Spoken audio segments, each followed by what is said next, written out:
다들 한남 뉴타운, 노량진 뉴타운 들어가고 싶어 하는데 그게 안 되니까 소규모 가로주택 정비 사업, 네네. 모아타운 이제 이런 것들에도 관심 갖는 분들이 되게 많은 것 같고요. 신문 기사를 보게 되면 되게 크게 밀어주는 듯한 느낌도 있어요. 어떻게 보세요? 여러 개의 모아 주택이 모인 걸 모아 타운이라고 하는데 요거 살짝 차치해 놓고요. 그냥 아까 부르님께서 말씀드렸던 단일 사업장 하나로 가주정, 가로주택 정비 사업, 뭐 소규모 재건축, 소규모 재개발지는 저는 지금 절대 투자하면 안 된다고 생각을 합니다. 오, 절대. 네, 절대. 예를 들면 한 4, 5개월 된 것 같은데 그 음마 아파트 바로 앞에 가면 더 클래시인가? 제 이름이 정확히 기억이 안 나는데 거기가 소규모 재건축 사업으로 이제 신축까지 다 끝나서 아파트가 변모된 곳이거든요. 네. 근데 그 바로 밑에 가면 선경 삼창가는 아파트가 있어요. 음. 거기가 소규모 재건축을 할래다가 사업을 그냥 다 원점에서 없는 걸로 했어요.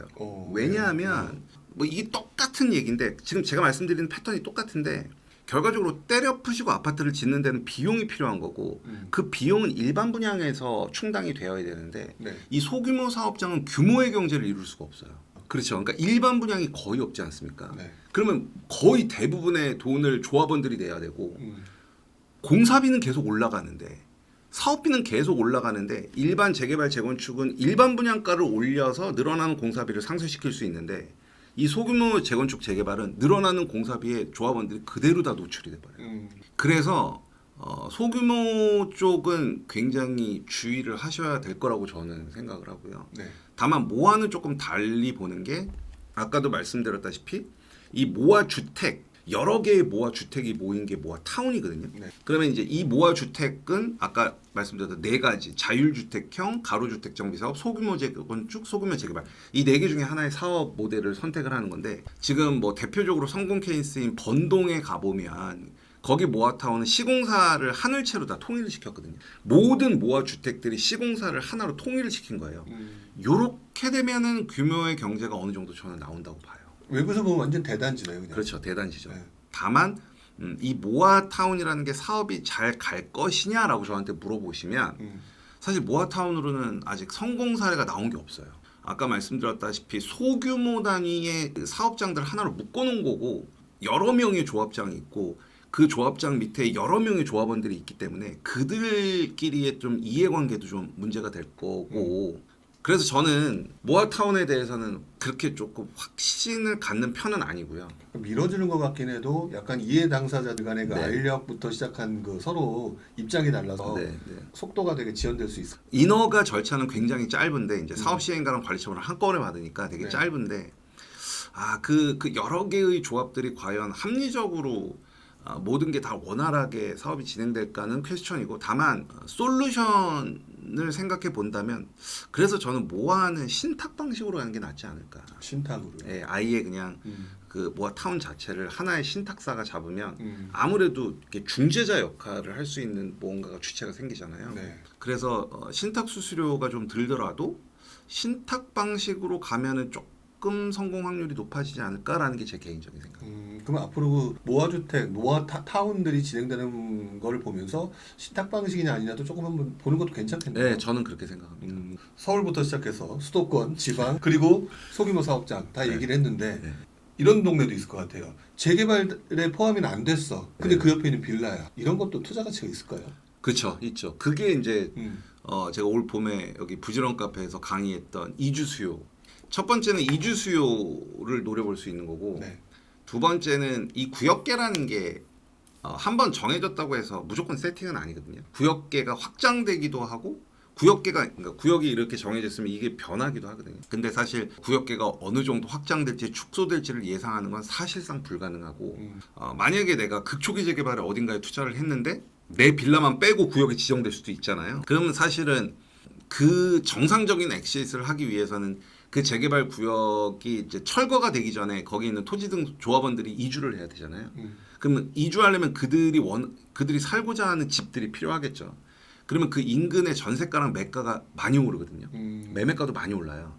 그럼 전세가 매매가 오를 때가 내가 수익을 내면서 엑시트를 할 수 있는 가장 최적의 타이밍인 거죠. 그럼 바로 재개발 구역이 아니더라도 옆에 있는 빌라 단지도 사실 투자처로서는 충분히 가능하다고 봐야겠네요. 그렇죠. 그 대신 재개발 인근에 있는 빌라를 투자하기 위해는 여러분들이 반드시 지켜야 될 8가지 원칙이 있고 8가지 원칙이요. 네, 그거는 제가 음. 지금은 이제 강의를 하지 않는데 이제 그게 올해 강의 드렸던 거죠. 그 8가지 원칙에만 입각한다고 하면 네.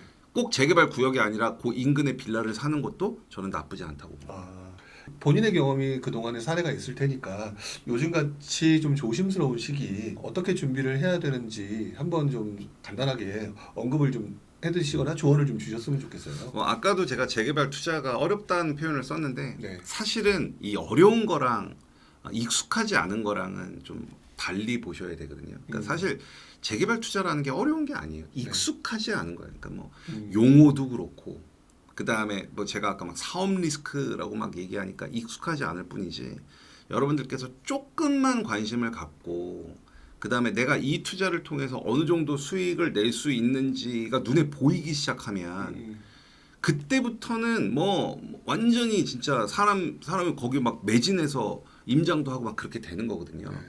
그러니까 어렵다고 생각하지 마시고 그 기초서부터 이 고급 스킬까지를 제가 다 이렇게 알려드릴 거니까 절대 두려워하실 필요 없을 것 같고요.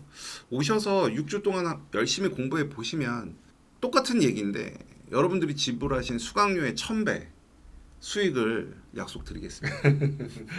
재개발 강의를 실전 투자반 강의를 네, 6주 동안 해주시기 때문에 하신 말씀인데요. 그러면 뭐 얘기 꺼내주셨으니까 본인의 실전 투자반 홍보 잠깐만 해주시죠. 1주차 때는 이제 기본적인 그 마진을 계산하는 방법이랑 그 다음에 아까 고평가 저평가 되었던 것들 그런 거 계산하는 거 알려드릴 거고 그 다음에 이제 2, 3, 4주차 때는 관리 처분인가 시점의 투자 전략, 사업 시행인가 시점의 투자 전략, 조합 설립인가 시점의 투자 전략, 그 다음 주가 구역 지정 단계의 투자 전략 다 서울 지방에 있는 재개발 사업장의 사례 가지고 할 겁니다. 그리고 마지막 6주차 때는 되게 중요하죠. 요즘 공사비 많이 오르고 있죠. 여러분들께서 이 오르는 공사비를 간과하고 투자하시면 나중에 기대했던 마진보다 훨씬 작아질 수 있거든요. 이 공사비가 오름으로 해서 조합원 분양가와 일반 분양가가 어느 정도 오르는지에 대한 시뮬레이션도 할 줄 아셔야 되거든요. 그래서 그 시뮬레이션 테이블을 제가 엑셀로 다 만들어 놨으니까 그런 것도 제공해 드릴 거고 마지막 주차에는 분양 자격, 뭐 조합원 지위 자격 뭐 이런 것들 공부하고 마칠 거고요. 제가 여태까지 보지 못하셨던 투자의 세계를 보여드릴 걸 약속드릴 테니 많이 찾아주셨으면 감사드리겠습니다.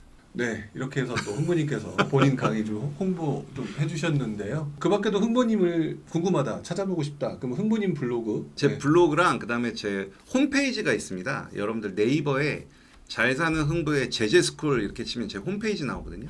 내가 재개발에 대해서 아무것도 모르는 정말 완전 초보다 그러면 그 제재스쿨의 기초반 강의가 3시간짜리가 있어요. 그거를 3시간을 듣고 실전 투자반으로 오시면 훨씬 수업 이해하시는데 쉬우실 겁니다. 자, 오늘 이렇게 해서 또 흥부님 나와주셔서 뭐 재개발 관련된 각종 이슈들 얘기해 주셨고 앞으로 진행되는 1월달 강의 간단하게 홍보를 해주셨는데요. 다시 한번 감사드리고요. 네. 다음에도 만나 뵙고 또 얘기를 한번 나누도록 하겠습니다. 네, 고맙습니다. 네, 오늘 나와주셔서 고맙습니다. 네, 고맙습니다. 네.